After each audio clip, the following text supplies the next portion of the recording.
Camargue.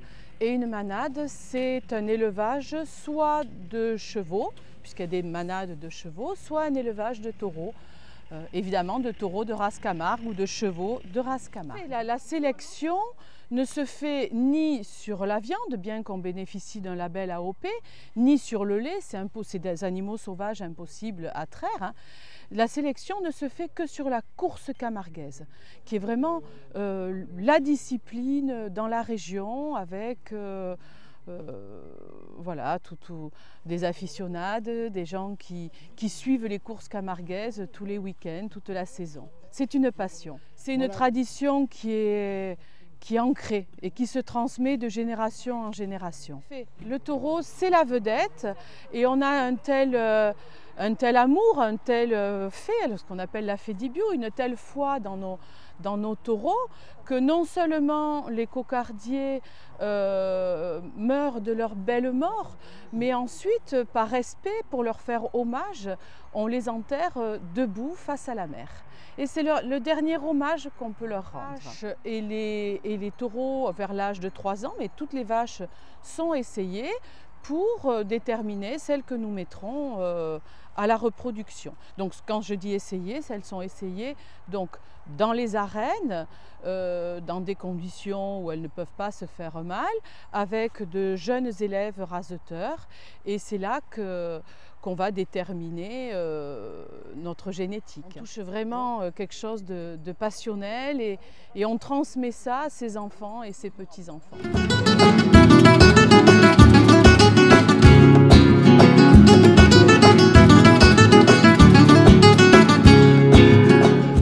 Pas que du taureau, hein, Camargue. Le domaine fait plus de 160 hectares que l'on mène intégralement en agroécologie. Et du reste, on fait visiter régulièrement, soit en petit train, soit en 4x4, le domaine pour montrer nos traditions, pour montrer notre biotope très particulier, puisqu'on a des zones salées. On est vraiment au niveau, voire sur certaines parcelles au-dessous du niveau de la mer.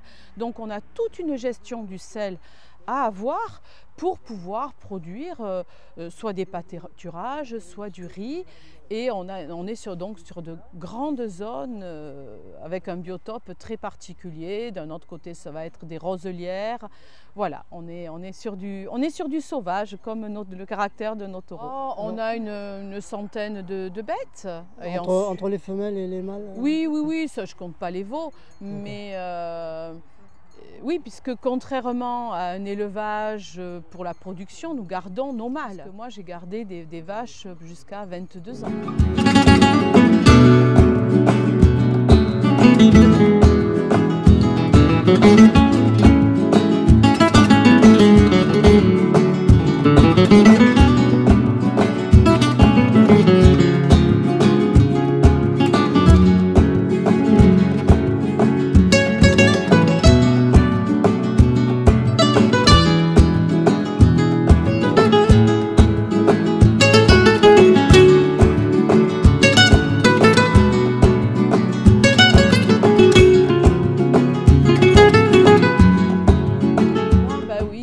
René, c'est mon vétérinaire, mais je ne l'appelle pas souvent, même si on est amis. Quand j'ai arrêté mon activité à la Tour, je suis tombé tout à fait par hasard dans le monde des manadiers.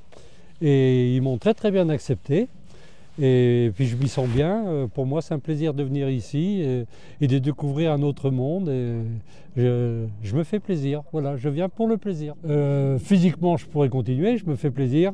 Mais j'en ai marre de l'administratif.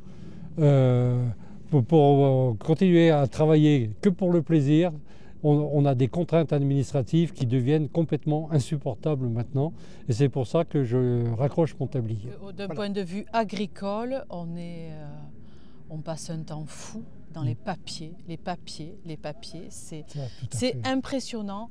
Être à jour sur toutes les normes qui sortent, même en cours d'année, pour être dans les clous, ça devient très lourd psychologiquement. Et on On ne mesure pas la contrainte qu'il y a sur les agriculteurs, sur les éleveurs. Au fil des ans, cette contrainte devient pesante. Et quand mon fils tout à l'heure a dit « Maman commence à en avoir assez », c'est pas l'élevage, c'est pas me lever la nuit, c'est pas monter à cheval quand il pleut pour aller soigner une bête qui est pénible, c'est tout le côté administratif. En tout cas, on a une vision et une passion commune de l'agricole. Quand j'ai commencé à travailler, j'ai travaillé avec des paysans, ensuite j'ai travaillé avec des éleveurs et j'ai fini avec des chefs d'entreprise. Quand tu as dit ça, tu as tout dit. Tu vois, et moi, c'est vrai que je me sens plus paysanne, que voilà, parce que je travaille avec mon sol. Avec mon sol, il faut que je sache les plantes que j'ai, ce qui va pousser pour connaître mon sol, pour savoir ce que mes bêtes vont manger, pour pouvoir anticiper des carences. C'est ça, mais ça on ne le voit que si on est les deux pieds sur terre. Dans le monde de l'élevage, quelle que soit la région, tu en as un qui bosse, c'est l'éleveur, mais il y en a 4 qui gagnent leur croûte sur le dos de l'éleveur. C'est le banquier, le technicien agricole qui vient de donner des conseils, qui n'a jamais mis les bottes et les pieds dans les bottes, tu vois. Et puis le marchand de matériel et le marchand d'aliments du bétail. Alors là, je te trouve très gentil. Il en manque. Ah, il en manque. Nous, on est en bio et on a un label AOP Taureau de Camargue qui garantit que nos animaux se sont élevés donc, sur ce territoire spécifique de Camargue avec ce biotope, les roseaux, les terres salées. Une viande qui est riche en oméga 3, nos animaux ne mangent pas du tout de céréales. Nos animaux ne pâturent que de l'herbe ou sont complétés au foin en hiver. Donc c'est vraiment, en qualité de viande, c'est exceptionnel. On ne fait que de la vente directe. Et également, on transforme des produits, on vend de la gardiane, terrine de taureau, voilà. Oui, c'est toute ma vie. Moi j'ai grandi ici, je suis né ici entre guillemets, puisqu'on a récupéré la propriété en 99. Et puis depuis, on travaille au quotidien pour récupérer la manade, entre autres. Il n'y a pas que ça sur la propriété, mais il y a un élevage de taureaux, il y a des chevaux, il y a des chèvres, il y a des cochons, il y a des abeilles, il y a de tout. Mais ça fait en partie notre quotidien et notre bonheur. Après, il faut se lever quand même tous les jours. Avoir fait quelques études, ça peut servir en tout cas à la réflexion ou alors à orienter l'exploitation sous un autre jour en fonction de ce qu'on veut faire. Mais ça permet en tout cas de réfléchir mieux aux questions d'actualité et de pouvoir... Mais au départ, tu n'étais pas trop fixé, mais c'est la passion qui l'a emporté en disant je reviens parce que je ne peux pas me passer de la Camargue. Je suis toujours resté ici, entre guillemets, j'ai fait mes études à Montpellier, j'ai fait les allers-retours, donc je ne suis jamais réellement parti. J'ai travaillé dans un bureau d'études en tant qu'ingénieur de recherche dans l'eau, dans une start-up où j'ai fait un an et puis j'ai eu l'occasion de pouvoir récupérer la propriété. Ma mère commence à en avoir un petit peu assez, hein. C'est un travail qui est ingrat au quotidien pour une femme. Donc dès que j'ai pu, j'ai pas hésité une seule seconde, c'est dans mes gènes. On fait un choix sur une qualité de vie plutôt que sur un salaire, hein, clairement, mais c'est un choix. Être raseteur, être raseteur, c'est très compliqué d'être des deux côtés à la fois.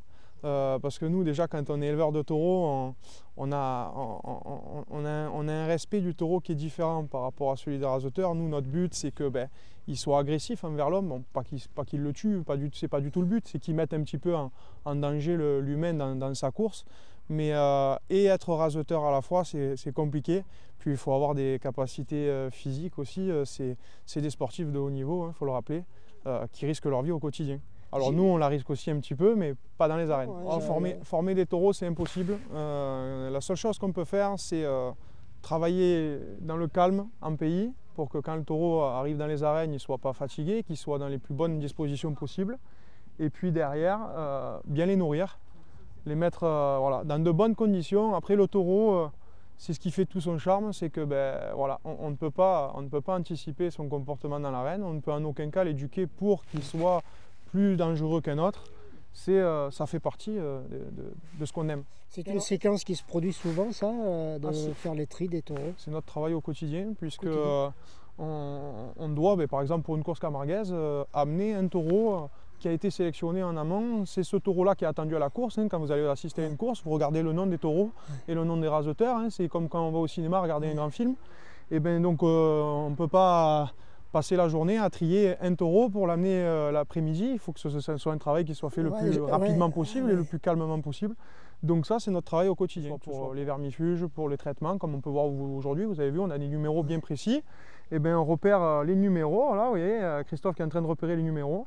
Et puis calmement, il positionne son cheval pour que la bête soit sortie le plus rapidement possible. Et oui, c'est pas facile de la dissocier de ce troupeau. Ah, hein. C'est pas facile du tout, puisque c'est des animaux qui ont un instinct grégaire. Donc pour eux, la meilleure défense, c'est de se regrouper et de fuir. Alors fuir, plus tellement, ils ont l'habitude de travailler avec les chevaux. Mais là, voilà, il faut arriver à isoler la bête qui, elle, veut rester avec ses congénères. C'est là où elle se sent bien. Le manadier, c'est l'éleveur de tour en soi. Ouais. Mais voilà, 5-6 cavaliers, ça suffit. On obstrue en partie, vous voyez le passage. Ouais. Et puis le cavalier qui est au sein du troupeau, lui, repère la bête et va essayer de le sortir ou par la droite ou par la gauche. Calmement, au petit trot. Et puis la bête va glisser derrière, rejoindre les autres. Donc ça, c'est un travail qu'on effectue au quotidien et puis surtout, on le fait dès le plus jeune âge. Donc les vaches avec leurs veaux, dès que les veaux naissent, on attaque à le faire assez tôt. Ça fait que, en fait, ce schéma attaque très jeune chez les petits veaux et c'est pour ça qu'on arrive assez facilement à maintenant les laisser, à les laisser derrière sans aucun souci. Tous les jours, en tout cas en période hivernale, on va donner à manger aux animaux et c'est à ce moment-là qu'on va déjà se rendre compte de leur état général, de leur état physique, s'il n'y a pas un animal qui est blessé. Et puis quand il y a nécessité, on va monter à cheval dans les taureaux quand il y a du travail, un petit peu pour le plaisir de temps à autre, mais en général c'est pour le travail. Et puis en parallèle, monter les chevaux hors bétail pour les dresser, pour les avoir bien en main, hein, parce que bon, le travail qui est effectué aujourd'hui, il ne faut pas croire qu'un cavalier débutant, on peut arriver et trier des taureaux. Parce que ta mère, on a tous un cheval, voilà, et que vous, à minima un cheval, puisqu'en général on a plutôt 2 ou 3 chevaux par tête, hein, puisqu'on a un cheval qui va être à la retraite, puisqu'on en a forcément un ancien, un cheval en plein état de forme, et puis le jeune qui est au débourrage et qu'on va mettre en selle, donc c'est voilà, plutôt 2-3 chevaux par tête. Il n'y a que vous qui le montez, quoi. Ah, ceux-là, normalement, on ne se les prête voilà, pas. C'est chacun, voilà, ça c'est comme la brosse à dents. On ne se prête pas les chevaux entre nous, ni même en famille, ni même mère-fils, ça n'existe pas. Alors les taureaux en période hivernale, on va les complémenter, on va leur donner quand même du foin. Les chevaux, pas du tout, hein, ils vont être dans les marais toute l'année et c'est pour ça qu'ils sont, le cheval Camargue se plaît en Camargue, c'est qu'il trouve son alimentation en très grosse quantité. Donc le cheval Camargue, c'est pour ça qu'on le conserve et puis surtout il a ce 6e sens de tri, de respect mutuel avec le taureau, de tri du bétail. C'est une passion, d'ailleurs très souvent quand on a un cheval qui devient un petit peu plus âgé, qui vient à la retraite, et bien, on va quand même de temps en temps le prendre pour trier le bétail parce que pour lui c'est vraiment un jeu, c'est sa passion, c'est ancré en lui. Alors on lui fait faire moins d'efforts mais on sent l'excitation du cheval dès qu'on voit là, il le suit. Mais le cheval, on voit de suite les oreilles, le positionnement du cheval qui va anticiper le mouvement du cavalier. C'est ce qu'il a à faire. Il a compris quelle bête il fallait trier. La plupart du temps, il a vraiment compris. Là, ça y est, c'est parti. Normalement, c'est pas trop mal. Oh, dis donc. C'est vraiment une... Je vous dirais une bêtise, en termes de nombre d'élevages, il y en a une bonne centaine d'éleveurs en Camargue. Alors ce nombre évolue parfois énormément à la hausse, parfois énormément à la baisse, ça va dépendre des années, puisque c'est une passion qui plaît énormément au sein de notre région, mais c'est quelque chose qui est très compliqué à avoir, un élevage de taureaux et à maintenir surtout dans le temps. Il faut avoir des espaces pour faire pâturer les bêtes, et puis au bout d'un moment, il faut vraiment être passionné. Parce que les chèvres du Rove, ça va être essentiellement pour l'entretien de nos haies, de nos bosquets. Et puis un petit peu de miel. Et puis le riz, on est en Camargue, on a des terres qui sont très très basses, on a des terres qui ont tendance à se saler. Et la seule culture qu'on peut produire, c'est du riz. Les cochons, alors, c'est des cochons de quelle race? Alors, c'est des cochons laineux, des mangalitsa, plein air. Plein air, cochons de plein air. Un petit peu de canne de Provence qu'on va couper, de l'herbe, du potager, et un petit peu de brisure de riz qu'on récupère des récoltes, qu'on fait gonfler dans l'eau.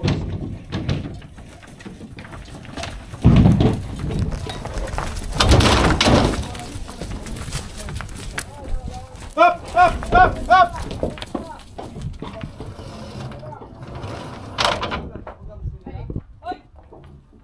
Elle est pas là. Hop, hop, hop.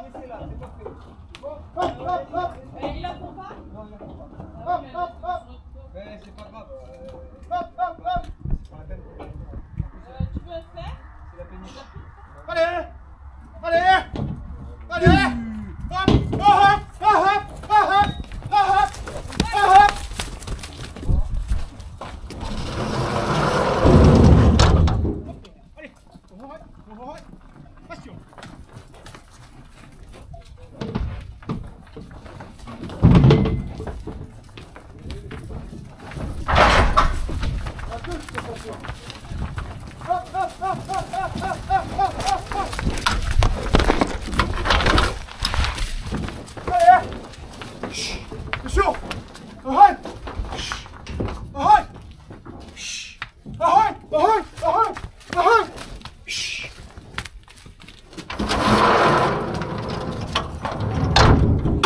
former mes petits-enfants.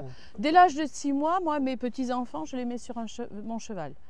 Voilà, je les tiens, je sécurise, mais à l'âge de 6 mois, et je crois que les premiers mots qu'ils connaissent, qu'ils disent, il y a papa, maman évidemment, mais c'est le nom du cheval pour pouvoir monter sur le dos. Voilà, la transmission, elle se fait, mais de façon naturelle. D'accord, d'accord. Et c'est pour ça que souvent, vu de l'extérieur, on dit que c'est un milieu dans lequel il est très difficile de rentrer. Alors, je le vois. Enfin, nous, on ne le voit pas de l'intérieur parce qu'on y est dedans. Mais c'est vrai qu'on essaie, nous, du reste, au travers des visites, on fait rentrer sur le domaine, bon, de façon très... c'est pas très souvent parce qu'on ne fait pas du tourisme de masse, mais on montre ce tri, on montre ce travail.